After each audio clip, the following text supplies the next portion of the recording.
So how did I do? I'm gonna lose the building, aren't I? You aced it. Really? Yeah, you guys made me laugh. That was awesome. Yes. Wow, so my building is perfectly safe? Fuck no, it's the worst building I've seen in my entire life, and you failed miserably. But that skeleton in the wall was funny shit. Five Nights at Freddy's 2. Oh boy, this was it's bad. It's really, really bad. That's not to say that there aren't some saving graces here and there, and there's a lot of reasons as to why it's bad, so there's still reasons to watch this video. Don't click away just yet. Also, like and subscribe and all that YouTube stuff. Anyway, there are some good things in this movie, and overall, the film is actually pretty funny for the wrong reasons, but those reasons require you to shut down a lot of your brain capacity in order to just her, big robot go stomp.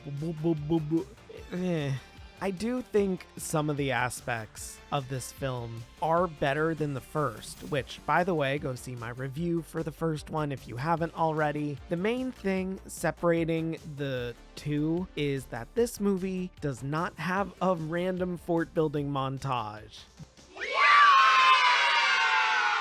And this one also adds more than double the amount of practical animatronic suits and puppets. That's what you really came here for anyway, so but as usual, here I am getting ahead of myself, even with FNAF 2, whatever. What is this movie even about? And how can it be based on the game FNAF 2 when that game takes place before FNAF 1?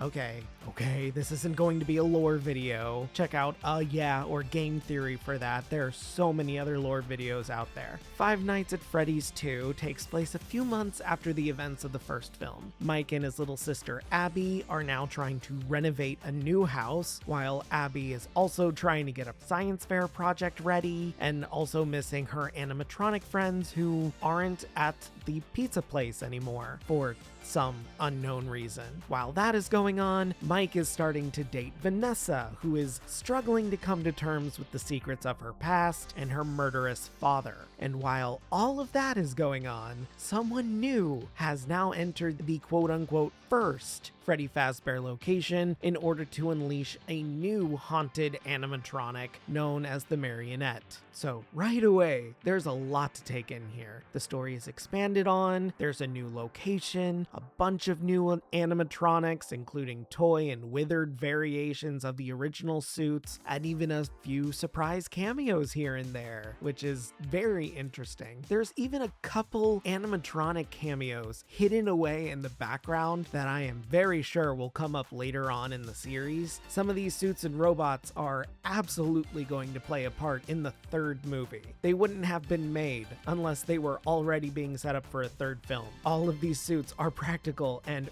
way too expensive to waste. This movie, while not making as much money as it was projected to, probably due to the sharp decline in critic scores, still made enough money to warrant a sequel. And this franchise is quite literally too big to fail at this point, at least anytime soon, I think. It could still take a nosedive in overall quality, but at the moment, anything it puts out is going to make money, regardless of the quality. If it keeps being bad quality, then we'll probably start to see a lack of money in sales. But speaking of quality, this film is objectively terrible. It is absolutely full of wooden acting, nonsense story beats, side plots that exist just to pad the runtime, story decisions that feel detrimental to what the film is trying to do, and so many character decisions that make absolutely no sense. Like, I swear, Mike has zero common sense or spatial awareness in general. Like, there are several points where he just misses things.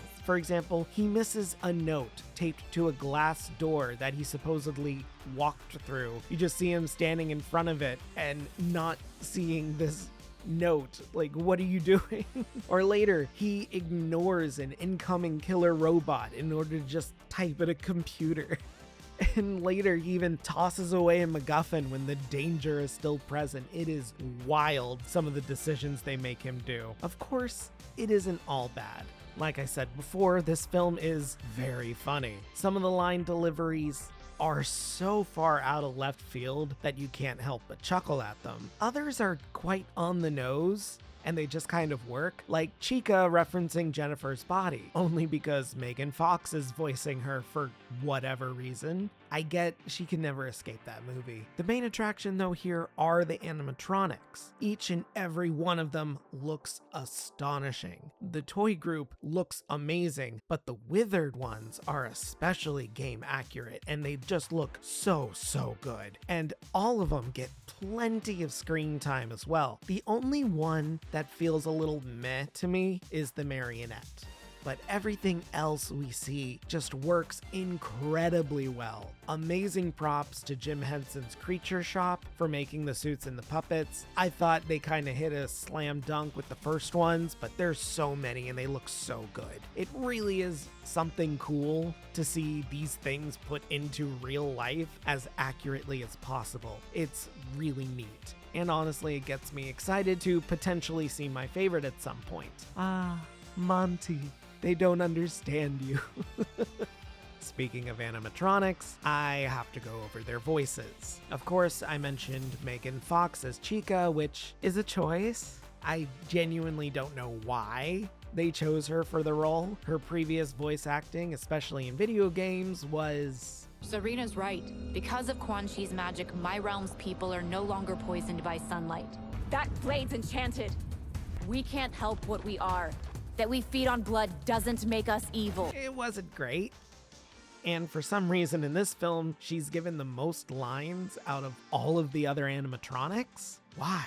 Makes me feel like maybe the others had more lines, but then they got cut for whatever reason, because the other two make so much more sense, and none of them also interact, which is weird. Toy Bonnie is voiced by the game theorist himself, Matt Pat, doing a weird choice to pitch his voice up, like he's talking in his head voice for whatever reason. I don't really know why, just make his normal voice robotic. Why does he have to do this? To sound more childlike? I don't know. He only has 3 or 4 lines anyway, so I guess who cares? Toy Freddy, though, is voiced by Kellen Goff, who just uses the exact same voice for Glamrock Freddy from Security Breach here, which it works. I mean, he's voicing Freddy, so it would be the same Freddy voice, I guess, although there really isn't any meme dialogue like, Freddy, you're supposed to be on lockdown. Freddy, you're supposed to be on lockdown. Me. I don't know. For some reason, he only has one real line in the entire movie. It is such a waste. He's an amazing voice actor, and he very much deserved more recognition, but hey, at least he was brought on to begin with. And that kind of leads me into the humans here. Out of the humans, we have our returning cast of Josh Hutcherson as Mike Schmidt, Elizabeth Lail as Vanessa, and Piper Rubio as Abby. And out of the trio here, Rubio is the best actor. No hate to Lail or Hutcherson, they had to work with what they were given, and it's just that what they were given wasn't good. Mike is portrayed as a bit of a dolt, for whatever reason, and while I am interested in Vanessa's character, she just ultimately isn't given much to do. Lail does a good job portraying her at least, but I really don't think we'll get to see much out of her until the third movie. This one ends with a pretty dramatic cliffhanger for Vanessa for the third film, so I'm excited to see Lail really go all out. I'm hoping we get some good, crazy bits for her because this series loves being crazy. Go over the top, I want to see it. Otherwise, the only 2 notable actors I want to point out here are Matthew Lillard as William Afton and Skeet Ulrich as Henry Emily. If you know anything about these characters and the actors, you'll know how insane this casting is. Lillard and Ulrich haven't been in a film together since the original Scream, and now they're playing this iconic doomed duo of business associates. It's amazing. It's really good. Unfortunately, though, neither of them really have anything to do in this movie. They're both relegated to cameos, essentially with Lillard getting an absolutely terrible dream sequence, and Ulrich getting an exposition dump where he doesn't even say his character's name. Ulrich does have a post-credits voice message, though, that also includes information that really should have been in the actual movie, but okay, whatever, terrible decision aside, I still really like this casting. Hopefully we get a lot more of them with flashbacks and maybe the two can actually interact in the next film. That's what everyone wants. Just let them interact, please. Lastly, I want to mention Wayne Knight, mostly to just express my bewilderment as to why he's even here. He's fine and he's a legendary actor, but his inclusion makes no sense. He plays Abby's antagonistic science teacher and offers nothing outside of the B plot that shouldn't have been included in the first place. So I don't know why he's here. I'm really only using this as an excuse to start talking about some of the negatives. So no hate tonight, but he literally adds nothing to this movie. He's not funny. His story does nothing. And all he serves to do is potentially pad out the already extremely low body count. And that's my first negative here that I'm actually expanding on. This movie is rated PG-13 because, of course, kids are going to watch this. It's a giant franchise with children. Makes sense. It is a horror film, though, where people are mauled to death in various ways, so most deaths here are going to be bloodless and off-screen. We do see some after effects here and there, and maybe some of the water is dyed red to show some blood, but most of what we get from these deaths are straightforward and uncreative. And again, this is an incredibly small death count, and everyone you think is going to die is definitely going to die. There's no scenario where any of the main cast is going to get hurt here, and there's no scenario where anyone new that you just know isn't going to be fodder somehow survives. Like, come on. There are no surprises here, which is a shame. There are plenty of ways to do creative bloodless deaths and include side characters that stick around, or maybe to kill off some main ones, but no, this movie isn't interested in that. The problem this movie has, outside of all the padding and the wooden acting and the story beats, is what it is interested in. The movie doesn't really understand what it wants to be, yet. Everything in this film exists to just pad time or give slight glimpses into the future of the franchise. They don't want to tell the story. They want to tell Five Nights at Freddy's 3, or they want to tell future ones. They want to tell Security Breach. Maybe they just want to get there. I don't really know.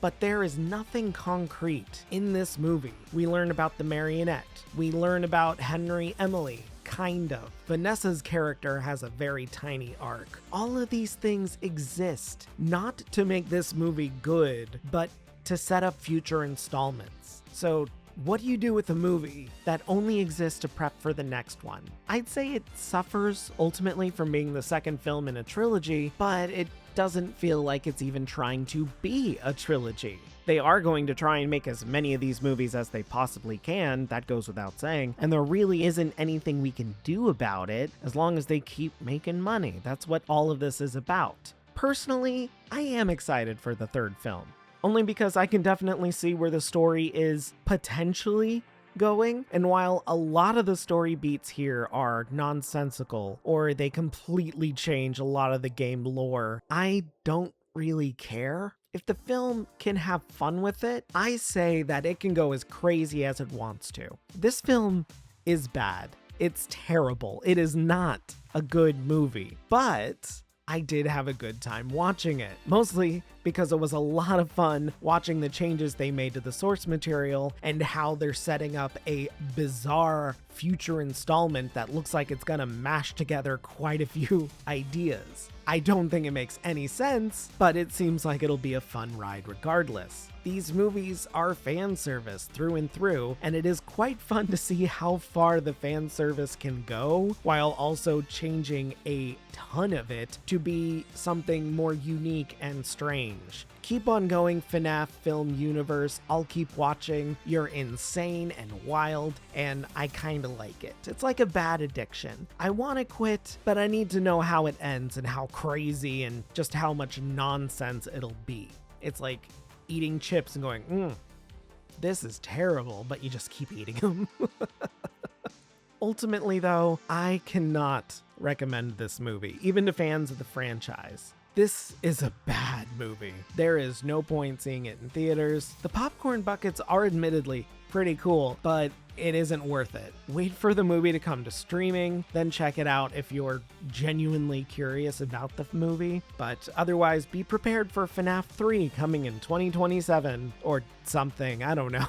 I am really hoping it's better than this schlock, so if you do watch it, just be sure to turn your brain off and laugh at the nonsense. That's all this movie has going for it, outside of the cool practical robot suits. Ultimately, Five Nights at Freddy's 2 gets a 5 out of 10 from me.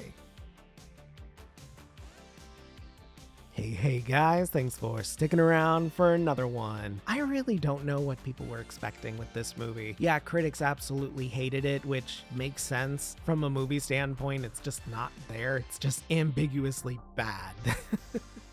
But the fans love it. I kind of thought the fans wouldn't after I saw it because I figured that it changed so much from the source material that fans would kind of start distancing themselves from it. There's one character in here that when they show up, there were gasps in my audience, but people didn't really seem to like it. But then when they do a whole sequence that is based on the gameplay of FNAF 2, everyone loved it. Even though it made absolutely no sense, it does give Mike a little bit more of a character moment. You can see a little bit of it in the trailer, so it's not a spoiler, but it is something interesting. And there are a lot of these background references and cameos that just appear and move on. They're never really addressed, but they show up. And it was interesting with my audience because my audience was able to pick up on all of these. I saw it at a fan thing, so yeah, most of the audience is prepped to